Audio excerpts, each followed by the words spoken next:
नमस्कार साथियों, स्वागत है आप सभी का एक बार फिर से पीएस स्टडीज़ में। आज मैं विद्युत विभाग से रिलेटेड जूनियर अकाउंटेंट की जो भर्ती आई है उससे रिलेटेड वीडियो बना रहा हूँ। उसके बारे में जानकारी दूंगा, जो अपने इसमें डिस्कस करेंगे। पिछली जो कट ऑफ गई थी और जो नेगेटिव मार्किंग है इसके अंदर, उसके बारे में भी डिस्कस करेंगे। तो चलिए इस वीडियो को शुरू करते हैं। तो इस वीडियो में मैं आपको सबसे पहले ही बताना चाहूँगा कि इसके अंदर क्वालिफ़िकेशन क्या है। हालांकि ये वीडियो मैंने क्वालिफ़िकेशन के लिए नहीं बनाई है, बट मैं फिर भी जो कभी काफ़ी लोगों को डाउट रहता है इसके अंदर, तो शुरुआत में पहले क्वालिफ़िकेशन का बताना चाहता हूँ। तो क्वालिफ़िकेशन मैं आपको इसमें बता दूँ। बेसिकली इसके अंदर क्या है, अपने बीकॉम पास अगर आप हो तो आप अप्लाई कर सकते हो, बीकॉम पास हो। और अगर आपने बीबीए की है तो भी आप इसमें अप्लाई कर सकते हो। और अगर आपने एमकॉम किया है तो, क्योंकि आपने ये तो सीधी सी बात है, अगर बीकॉम करी होगी तो एमकॉम तो करी होगी, तो इसलिए वो उसमें भी अप्लाई कर सकते हो। और तीसरी चीज़ ये है कि आप अगर आपने इसके अंदर सीए इंटर की है, सीए इंटर मींस आईपीसीसी आपने अगर कर रखी है तो भी आप इसमें अप्लाई कर सकते हो। मतलब इंटरमीडिएट कोर्स आपने आईपीसीसी का कर रखा है तो भी अप्लाई कर सकते हैं। और अगर आपने आई किया आपने कॉस्ट अकाउंटेंट का कोर्स, और आपने इंटरमीडिएट पास कर लिया उसका, तो भी आप इसमें अप्लाई कर सकते हैं। तो इसके अंदर ये मैं आपको क्वालिफिकेशन बेसिकली ये बताना चाह रहा था। और इसमें जस्ट पास मांगा, ऐसे कोई क्राइटेरिया नहीं मांगा कि मतलब आपको इतने परसेंटेज चाहिए या कुछ आपको ऐसा कुछ चाहिए। तो इसके अंदर ऐसा कुछ नहीं मांगा गया। सिर्फ इसके अंदर आपको ये है कि भाई पास हो आप तो आप कर सकते हो। तो आगे आगे चलते हैं इसके अंदर, ताकि मैं आपको वो इसके अंदर जो अपने सिलेबस वगैरह है वो इसमें डिस्कस कर लेते हैं। तो देखिए, जूनियर अकाउंटेंट का जो सिलेबस है उसके अंदर देखिए, आप 60% का जो वेटेज है ये अपने बीकॉम लेवल का ही है। देखिए, ग्रेजुएट लेवल का दे रखा है इसके अंदर। The standard and the syllabus of the exam part A shall be graduation degree level. तो अगर आपने जो ग्रेजुएशन की होगी ना, तो उसके अंदर ये जो सिलेबस है ये सारा उसके उसी से रिलेटेड, जैसे कॉर्पोरेट अकाउंटिंग है, इनकम टैक्स है, कॉस्ट अकाउंटिंग है, theory and practice of auditing, और ये जितने भी सिलेबस है, management accounting, advance cost accounting वगैरह, ये सारा अपने उसमें बीकॉम वगैरह में पढ़ा हुआ है। तो मैं अब आपको थोड़ा सा इसके जो 60% वेटेज है इसके बारे में थोड़ा सा डिटेल में बताऊंगा। हालांकि मैं उसके लिए अलग वीडियो लाऊंगा जो ये अपने सब्जेक्ट वाइज, बट मैं आपको इसके अंदर थोड़ा सा मैं बता देता हूँ क्या क्या इसके अंदर होता है कॉर्पोरेट अकाउंटिंग वगैरह के लिए। तो क्योंकि ये वीडियो मैं ज़्यादा लंबी भी नहीं बनाना चाहता, इसलिए मैं आपको वैसे ही बता देता हूँ, क्योंकि मैंने भी पढ़ी। तो ये कॉर्पोरेट अकाउंटिंग बेसिकली मेरे तो आई थी, वो थी बीकॉम थर्ड ईयर में।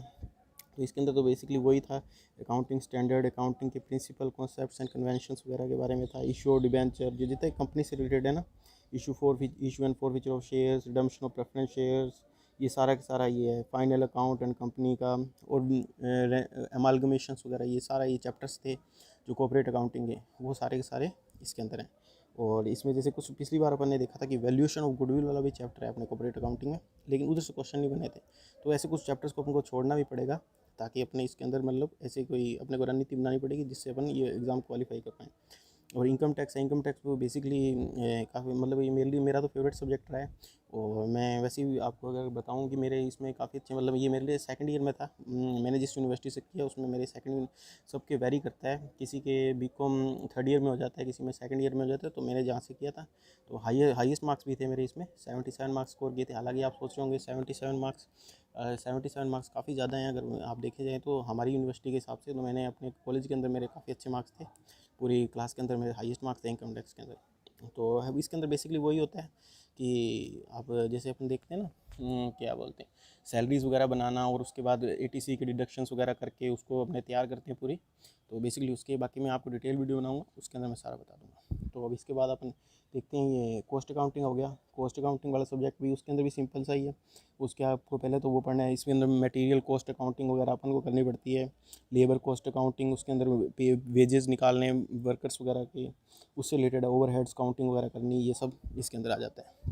और बस यही है इसके अंदर, और तो कुछ नहीं है। बस एक अपने ये हो जाता है ऑडिटिंग वाला चैप्टर, तो ये टोटली थ्योरी बेस्ड है।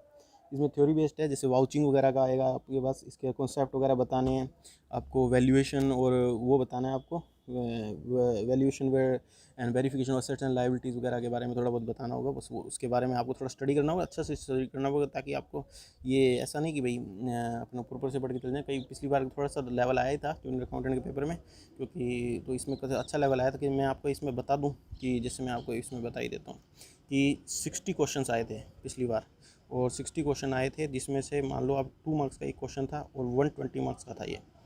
तो और इसमें आपको मैं आगे एक और बताऊंगा नेगेटिव मार्किंग क्या हुई थी, वो मैं आपको बताऊँ कब से लागू हुई और कैसे लागू हुई, तो मैं आपको आगे बताऊंगा। तो ये ऐसा था।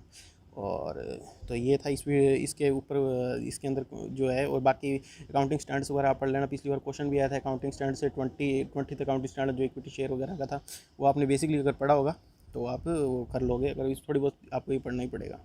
अब अपने थोड़ा सा नेक्स्ट चलते हैं। तो मैं आपको और शायद मैं आपको ये बताना भूल गया, ये 40% वेटेज है जो, तो 40% वेटेज के बारे में बताया। तो इसके अंदर सिंपल सी है अपने, ये रीजनिंग एंड मेंटल एबिलिटी वगैरह होगी, नंबर सीरीज़ वगैरह, ये देखिए आप दे रखे हैं ना। और मैथ भी इसमें 10th लेवल की है, 10th लेवल जिसमें प्रॉफिट एंड लॉस वगैरह आ गया अपना।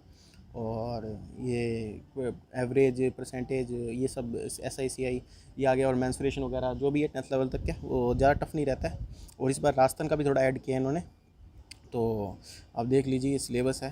और बाकी इसमें कुछ है नहीं ज़्यादा, हिंदी इंग्लिश वगैरह में ज़्यादा टफ मेरे हिसाब से रहने वाला, क्योंकि बेसिक इनका फोकस उसमें ही रहेगा। 60% वेटेज है ये, तो मतलब थोड़ा लेवल तो रहेगा, क्योंकि ग्रेजुएशन बेस पे वैकेंसी है, थोड़ा तो रखेंगे, बट वो मेन फोकस इनका उसी पे ही रहेगा, अपने क्या बोलते हैं जो सब्जेक्ट वाला है 60% जिसका अपना रेशियो है। तो इसके अंदर मैं बस इसमें यही सिलेबस है, हिंदी इंग्लिश वगैरह भी इंक्लूड कर दी गई है। और बस ये अब मैं आपको थोड़ा सा नेगेटिव मार्किंग वगैरह के लिए बता देता हूँ। तो एक सेकेंड आप वेट करिए। देखिए जो नेगेटिव मार्किंग थी वो 2012 में ये नहीं थी नेगेटिव मार्किंग। जो नेगेटिव मार्किंग अपनी स्टार्ट हुई है ना, वो 2018 के एग्ज़ाम से स्टार्ट हुई है, उससे पहले नेगेटिव मार्किंग नहीं थी पूरे एग्ज़ाम में। 2018 में वो भी थी 1/4। अब आप सोच लीजिए 1/4। और अब मान लीजिए 60 क्वेश्चन थे जैसे पार्ट ए में, तो 60 × 2 120 मार्क्स का हो गया।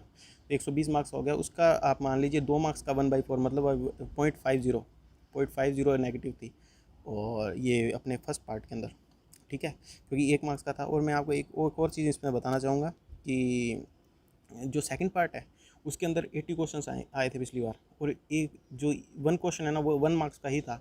तो मान लीजिए आप अगर इसमें 1/4 करेंगे ना, तो इसका 0.25 नेगेटिव। तो आप देख लीजिए आप में इसमें काफ़ी फ़र्क है, मतलब पिछली बार में और सेकंड वाले में और फर्स्ट वाले में काफ़ी फ़र्क है। उसमें 2 मार्क्स का एक क्वेश्चन है, और इसमें देखिए तो इसमें बेसिकली वही है कि भाई सेकंड वाला को जो है वो इसलिए बनाया गया कि भाई बच्चा क्वालिफाई कर पाए, ज़्यादा टफ लेवल नहीं दिया जाएगा उसके अंदर। और नॉर्मल लेवल जो आता है बस वो ज़्यादा जो ग्रेजुएशन बेस्ड के लेवल से थोड़ा सा नीचे रखेंगे, क्योंकि बेसिकली फोकस इनका उसी भी रहेगा अकाउंटिंग वगैरह पे। तो एक ये अपना हो गया। और इसके ये जो टाइमिंग है इसका 1 आवर रहेगा, दोनों का ही 60 मिनट्स, उसका भी 60 मिनट इसका भी 60 मिनट, तो मतलब मान लीजिए आप 2 आवर्स।